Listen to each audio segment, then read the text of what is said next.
नमस्ते विद्यार्थियों। आज हम पढ़ेंगे कक्षा 10वीं पंचमः पाठः यक्ष युधिष्ठिर संवादः। चलिए पहले पाठ का परिचय देखते हैं कि प्रस्तुत अवतरण महाभारत से लिया गया है, जिसके रचयिता महर्षि वेद व्यास जी हैं। महाभारत 1,00,000 श्लोकों में निबद्ध है। महाभारत जो है 1,00,000 श्लोकों में निबद्ध है, बंधा हुआ है। अतः इसे सतसाहस्त्री संहिता, सत मतलब होता है 100, सहस्त्री मतलब होता है 1000 और संहिता मतलब होता है संकलन, अर्थात 100,000 श्लोकों का संकलन। 100,000 श्लोक अर्थात 1,00,000 श्लोकों का संकलन, इसे सतसाहस्त्री संहिता भी कहते हैं। यह जो है बोर्ड पेपर में आया था। एक बार अज्ञातवास के समय, जब जो पांचों पांडव थे अज्ञातवास में थे, तो उस समय घूमते हुए पांडवों को प्यास लगी। जब पांडव अज्ञातवास में थे तो उनको घूमते हुए प्यास लगी। तब नकुल जल का तलाश करते हुए एक जलाशय के पास पहुँचे, किंतु यक्ष अर्थात वहाँ उस तालाब के जो देवता थे, जो यक्ष थे, उन्होंने पानी पीने से मना कर दिया। अर्थात मतलब वहाँ का तालाब का जो पानी था, जलाशय का जो पानी था, उस पानी को देने से मना कर दिए। उन्होंने कहा कि मेरे प्रश्नों के उत्तर देने के पश्चात ही आप पानी पी सकते हैं। पिपासा कुल मतलब होता है प्यासे। नकुल एवं अन्य भाई बिना उत्तर दिए पानी पिए और मृत्यु को प्राप्त हुए। नकुल के साथ साथ उनके जो और भाई थे, उन्होंने उस जलाशय का पानी पी लिया, वो भी बिना उत्तर दिए, और वो मृत्यु को प्राप्त हो गए। युधिष्ठिर ने धैर्यपूर्वक यक्ष के प्रश्न का उत्तर दिया। प्रस्तुतांश में यक्ष के प्रश्न और उत्तर युधिष्ठिर के हैं। यहाँ पर इस पाठ में टोटल कुल 10 श्लोक हैं, जिनमें से 5 श्लोक प्रश्न हैं जो यक्ष के हैं, और 5 श्लोक जो हैं उत्तर हैं जो युधिष्ठिर के हैं। और ये जो सभी प्रश्न उत्तर है वो लोकोपयोगी है, लोगों के लिए उपयोगी है। चलिए प्रारंभ करते हैं। केनस्वित् श्रोत्रियो भवति, केनस्वित् विन्दते महत्, केनाद्वितीयवान् भवति, राजन् केन च बुद्धिमान्। केनस्वित् मतलब होता है किसके द्वारा, केनस्वित् किसके द्वारा। श्रोत्रियो मतलब होता है वेदों का ज्ञाता, जो वेद पढ़ लिया हो, वेदों का ज्ञाता हो, उन्हीं को श्रोत्रिय बोलते हैं। भवति मतलब होता है होता है। विन्दते मतलब होता है श्रेष्ठता या विद्वता, महत महानता को। केनात् अद्वितीयवान मतलब होता है अद्वितीय, जिसके समान कोई दूसरा ना हो, उसे कहते हैं अद्वितीय। और बुद्धिमान, तो अर्थ देखते हैं। केनस्वित् श्रोत्रियो भवति, किससे व्यक्ति वेदों का ज्ञाता होता है, किससे व्यक्ति वेदों का ज्ञाता हो जाता है। केनस्वित् विन्दते महत्, किससे वह श्रेष्ठता को प्राप्त करता है, किससे वह श्रेष्ठता को प्राप्त करता है। यहाँ पर यक्ष जी पूछ रहे हैं कि किससे व्यक्ति वेदों का ज्ञाता बन जाता है, किससे वह विन्दते महत्, किससे वह विद्वता को, श्रेष्ठता को प्राप्त करता है। केनात् अद्वितीयवान भवति, किससे वह अद्वितीय हो जाता है। और हे राजन, किससे व्यक्ति बुद्धिमान बन जाता है, किसके द्वारा या किससे व्यक्ति बुद्धिमान बन जाता है। एक बार और देखते हैं कि केनस्वित् श्रोत्रियो भवति, किससे व्यक्ति, यहाँ पर बोल रहे हैं यक्ष जी बोल रहे हैं कि हे राजन, युधिष्ठिर को बोल रहे हैं कि हे राजन, किससे व्यक्ति वेदों का ज्ञाता बन जाता है, किससे वह महानता को, श्रेष्ठता को प्राप्त करता है, किसके द्वारा वह अद्वितीय हो जाता है, और किससे वह बुद्धिमान बन जाता है। तो यहाँ पर जो दूसरा श्लोक है वो पहले श्लोक का उत्तर है, जो किसके द्वारा दिया गया है? युधिष्ठिर के द्वारा दिया गया है। किसके द्वारा? युधिष्ठिर के द्वारा दिया गया है। श्रुतेन श्रोत्रियो भवति, श्रुतेन श्रोत्रियो भवति, तपसा विन्दते महत्, धृत्या द्वितीयवान भवति, राजन बुद्धिमान वृद्ध सेवया। यहाँ पर बोल रहे हैं युधिष्ठिर जी बोल रहे हैं कि श्रुतेन श्रोत्रियो भवति, अर्थात वेद से, वेद के पठन पाठन से या वेद को ग्रहण करने से व्यक्ति वेदों का ज्ञाता बन जाता है। तपसा विंधते महत्, तपस्या के द्वारा वह विद्वता को, श्रेष्ठता को प्राप्त करता है। धृत्या, धृत्या मतलब होता है धैर्य, धृत्या मतलब धैर्य, तो धैर्य से वह अद्वितीय हो जाता है।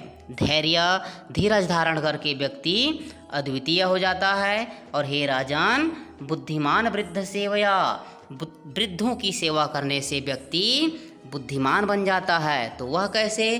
क्योंकि वृद्धों को चलता फिरता पुस्तकालय कहा जाता है। उनके पास इतना तजुर्बा होता है, इतना ज्ञान होता है कि वह चलता फिरता पुस्तकालय होते हैं। इसीलिए उनको क्या कहा जाता है कि उनकी सेवा से व्यक्ति बुद्धिमान बन जाता है।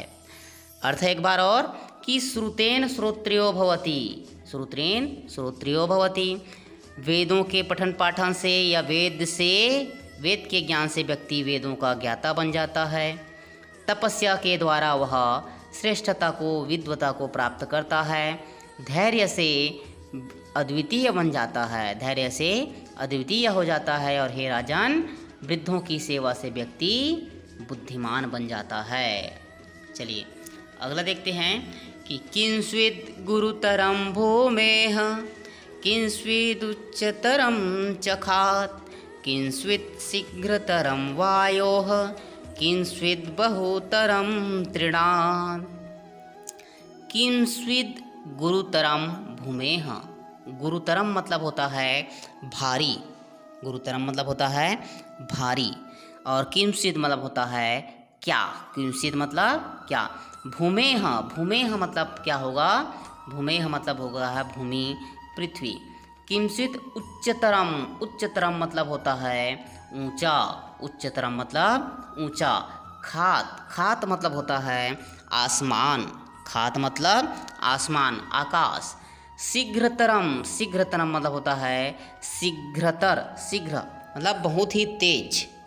और किंचित बहुतरम तृणात्, बहुतरम मतलब होता है बहुत अधिक, और तृणात् मतलब होता है, तृण मतलब होता है तीन का। तो चलिए फिर से तीसरा जो श्लोक है वो यक्ष जी के प्रश्न हैं। तो प्रश्न को देखते हैं कि किंस्विद गुरुतरम भूमेह, इस संसार में यक्ष जी पूछते हैं कि इस संसार में भूमि से अधिक भारी क्या है, भूमि से अधिक भारी क्या है। और किंस्विद उच्चतरम चखात, इस और यहाँ आसमान से भी ऊंचा क्या है, आसमान से भी अधिक ऊंचा क्या है। किंस्विद शीघ्रतरम वायोः, वायु से भी अधिक तीव्रगामी, वायु से भी अधिक तीव्रगामी क्या है। और किंस्विद बहुतरम तृणात्, मतलब तिनके से भी अधिक फैलने वाला, तिनके से भी अधिक व्यापक इस संसार में क्या है। किंस्विद गुरुतरम भूमेह, इस संसार में भूमि से भी अधिक भारी क्या है। किंस्विद उच्चतरम चखात, आसमान से भी ऊंचा क्या है। और किंस्विद शीघ्रतरम वायोः, वायु से भी अधिक तीव्रगामी, अधिक तेज गति से चलने वाला क्या है। और किंस्विद बहुतरम तृणात्, तिनके से भी अधिक व्यापक फैलने वाली यहाँ पर क्या है। तो उत्तर देखते हैं। चौथा जो श्लोक है युधिष्ठिर जी के हैं। चौथा जो श्लोक है किनका है? युधिष्ठिर जी के उत्तर हैं कि माता गुरुतरा भूमेह, माता, माता गुरुतरा भूमेह, खादप्य उच्चतरः पिता, मनः शीघ्रतरं वातात्, चिंता बहुतरी तृणात्। माता गुरुतरा भूमेह, माता गुरुतरा, गुरुतरा मतलब वही अधिक भारी। खाद अपि उच्चतरः पिता, मतलब माता जो है भूमि से भी अधिक भारी होती हैं। माता जननी जो होती हैं भूमि से भी अधिक भारी हैं। खादप्युच्चतरः पिता, पिता आसमान से भी अधिक ऊंचे हैं। पिता का जो इस स्थान है वह आसमान से भी अधिक ऊंचा है। मनः शीघ्रतरम वातात्, वातात् मतलब वायु।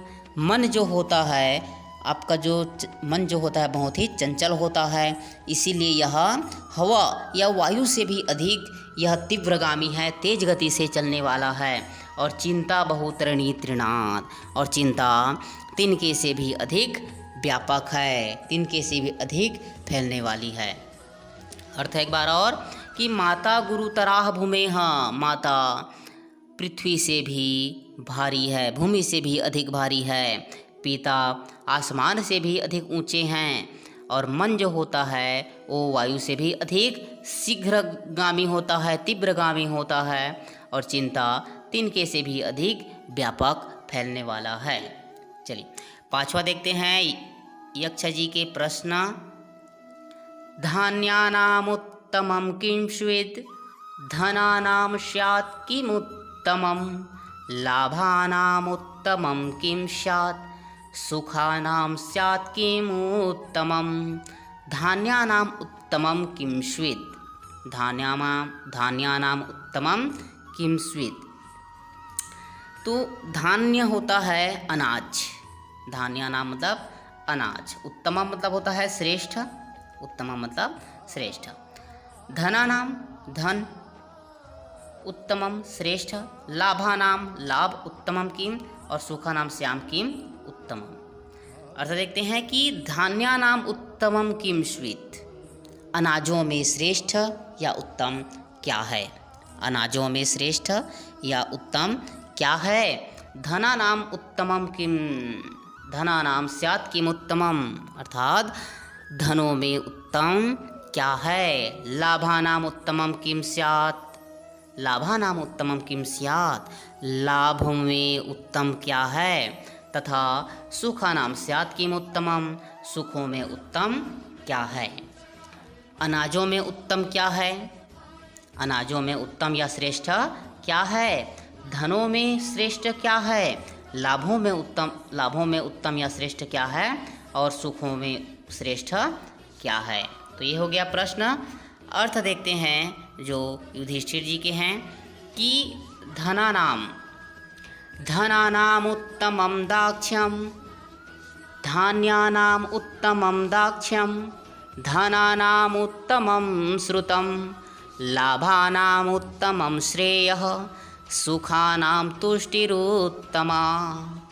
धान्यानाम उत्तमं दाक्ष्यम, दाक्ष्यम जो होता है, दाक्ष्य मतलब होता है दक्षता, चतुराई, कुशलता। और धनानाम उत्तमम श्रुतम, श्रुतम मतलब शास्त्र ज्ञान, वेद का ज्ञान। लाभानाम उत्तमम श्रेयः, श्रेयः मतलब होता है, लाभानाम उत्तमम श्रेयः, श्रेयः मतलब होता है श्रेय। और तुष्टि, तुष्टि मतलब होता है संतुष्टि, तुष्टि मतलब संतुष्टि। तो अर्थ देखते हैं कि धान्यानाम उत्तमम दाक्ष्यम, अनाजों में दक्षता या अनाजों में कुशलता या चतुराई ही श्रेष्ठ है। धनों में शास्त्र ज्ञान ही उत्तम है, धनों में शास्त्र ज्ञान ही उत्तम है। लाभानाम उत्तमम श्रेयः, लाभों में उत्तम या श्रेष्ठ श्रेय है। और सुखानाम तुष्टिरुत्तमा, सुखों में उत्तम संतुष्टि है। धान्यानाम उत्तमम दाक्ष्यम, अनाजों में उत्तम या श्रेष्ठ दक्षता या कुशलता है। ठीक है। धनानाम उत्तमम श्रुतम, धनों में शास्त्र ज्ञान या वेद का ज्ञान होना श्रेष्ठ है। धन की अपेक्षा या धन में शास्त्र ज्ञान का होना, वेद का ज्ञान का होना श्रेष्ठ है, उत्तम है। लाभानाम उत्तमम श्रेयः, लाभों में श्रेय ही उत्तम है। और सुखानाम तुष्टिरुत्तमा, सुखों में उत्तम क्या है, संतुष्टि है। केनस्विदावृतो लोकः केनस्विन्न प्रकाशते केन त्यजति मित्राणि केन स्वर्गं न गच्छति। केनस्विदावृतो लोकः, केनस्वित् न प्रकाशते, केन त्यजति मित्राणि केन स्वर्गम न गच्छति। केनस्वित् मतलब होता है किससे आवृतो ढका हुआ है लोक संसार। केनस्वित् किससे आवृतो ढका हुआ है लोक संसार। प्रकाशते न प्रकाशते प्रकाशित नहीं होता है। त्यजति मतलब होता है त्यागना। और केन स्वर्गम न गच्छति मतलब जाना। तो अर्थ देखते हैं। केनस्वित् आवृतो लोकः, किससे यह संसार ढका हुआ है, आवृत है। किससे यह संसार ढका हुआ है, किससे यह संसार आवृत है। और केनस्वित् न प्रकाशते, किससे संसार प्रकाशित नहीं होता है, किससे यह संसार प्रकाशित नहीं होता है। केन त्यजति मित्राणि, किससे मित्र को त्याग देता है, किससे मित्र को त्याग देता है। और केन स्वर्गम न गच्छति, किससे वह स्वर्ग नहीं जाता है, किससे वह स्वर्ग नहीं जाता है। तो अर्थ देखते हैं कि केनस्वित् आवृतो लोकः, किससे यह संसार ढका हुआ है। केनस्वित् न प्रकाशते, किससे यह संसार प्रकाशित नहीं होता है। केन त्यजति मित्राणि, किससे वह मित्र को त्याग देता है। और केन स्वर्गम न गच्छति, किससे वह स्वर्ग नहीं जाता है। तो 8वां श्लोक देखते हैं जो कि युधिष्ठिर जी का उत्तर है कि अज्ञानेनावृतो लोकस्तमसा न प्रकाशते लोभात् त्यजति मित्राणि संगात् स्वर्गम न गच्छति। अज्ञानेनावृतो लोकः, अज्ञानता से यह संसार ढका हुआ है। तमसा मतलब होता है अंधकार। अंधकार से, अंधेरे से यह संसार प्रकाशित नहीं होता है। लोभात् त्यजति मित्राणि, लोभ से वह अपने मित्र को त्याग देता है। लोभ के कारण, लालच के कारण वह अपने मित्र को त्याग देता है। और संगात स्वर्गम न गच्छति, संगात मतलब होता है आसक्ति या लगाव। तो आसक्ति या लगाव के कारण वह जीव स्वर्ग को नहीं जाता है। अर्थात पुनः एक बार और कि अज्ञानेनावृतो लोकस्, अज्ञानता से या अज्ञानता के कारण यह संसार ढका हुआ है। और तमसा न प्रकाशते, अंधकार से यह संसार प्रकाशित नहीं होता है। लोभात् त्यजति मित्राणि, लालच के कारण वह अपने मित्र का त्याग कर देता है। और संगात स्वर्गम न गच्छति, आसक्ति के कारण, लगाव के कारण वह जीव स्वर्ग नहीं जाता है। चलिए अगला देखते हैं। 9वां जो है प्रश्न है जो किनके हैं, यक्ष के हैं कि तपः किम लक्षणं प्रोक्तं कोदमश्च प्रकीर्तितः क्षमा च का पर प्रोक्ता का चाह्री परिकीर्तिता। तपः किम लक्षणं प्रोक्तम, प्रोक्तम मतलब होता है कहा गया है, प्रोक्तम मतलब कहा गया है। को दमश्च प्रकीर्तितः, दमश्च मतलब होता है दमन करना, दमश्च मतलब दमन करना। प्रकीर्तितः मतलब होता है कहा गया है। क्षमा का परा प्रोक्ता, प्रोक्ता मतलब वही कहा गया है। और काचा ह्री मतलब होता है लज्जा, लज्जा, ठीक है। तो देखते हैं कि तपः किम लक्षणं प्रोक्तम, तपस्या के क्या लक्षण कहे गए हैं, तपस्या के क्या लक्षण कहे गए हैं। और को दमश्च प्रकीर्तितः, दमन करना किसे कहा गया है। दमन करना मतलब दबाव डालना, ठीक है, वो किसे कहा गया है। क्षमा च का परा प्रोक्ता, और क्षमा करना किसे कहा गया है। और काचा ह्री परिकीर्तिता, और लज्जा किसे कहा गया है, और लज्जा किसे कहा गया है। अर्थ एक बार और कि तपः किम लक्षणम प्रोक्तम, तपस्या करना या तपस्या के क्या लक्षण कहे गए हैं, तपस्या के क्या लक्षण कहे गए हैं। को दमश्च प्रकीर्तितः, दमन करना किसे कहा गया है। क्षमा च का परा प्रोक्ता, क्षमा करना किसे कहा गया है।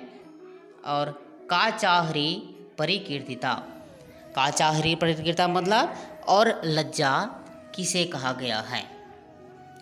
तो 10वां श्लोक है जो अंतिम श्लोक है। यक्ष जो है पूछते हैं युधिष्ठिर से, तो युधिष्ठिर जी जवाब देते हैं कि तपः स्वधर्मवर्तित्वं मनसो दमनं दमः क्षमा द्वंद्व सहिष्णुत्वं ह्रीर्कार्यनिवर्तनम्। तपः स्वधर्मवर्तित्वं मनसो दमनं दमः क्षमा द्वंद्व सहिष्णुत्वं ह्रीर्कार्यनिवर्तनम्। तपः स्वधर्मवर्तित्वं अर्थात स्वधर्मवर्तित्वं मतलब होता है अपने धर्म में लगे रहना या अपने कर्तव्य में लगे रहना। मनसो दमनम दमः, दमनम नियंत्रण करना या वश में करना। द्वंद्व सहिष्णुत्वम, द्वंद्व सहिष्णुत्वम मतलब होता है सुख दुख लाभ हानि में एक समान। और का ह्रीर कार्य निवर्तनम, ठीक है। ह्रीर मतलब होता है लज्जा, और अकार्य निवर्तन मतलब होता है न करने योग्य कार्य को त्याग देना। ह्रीर अकार्य निवर्तनम मतलब अकार्य निवर्तनम मतलब होता है न का। चलिए अर्थ देखते हैं। तपः स्वधर्मवर्तित्वम, तपस्या जो है अपने धर्म में लगे रहना। तपः स्वधर्मवर्तित्वम, अपने धर्म में अपने कर्तव्य में लगे रहना ही तपस्या है।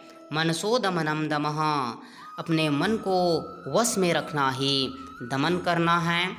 क्षमा द्वंद्व सहिष्णुत्वम, सुख दुख लाभ हानि में एक समान भाव रखना ही क्षमा है। और ह्रीर अकार्य निवर्तनम, न करने योग्य कार्य को करना ही क्या है, लज्जा है। अर्थ एक बार पुनः कि तपः स्वधर्मवर्तित्वम, अपने कर्तव्य में लगे रहना ही तपस्या है। मनसो दमनम दमः, मन को वश में रखना ही दमन करना है।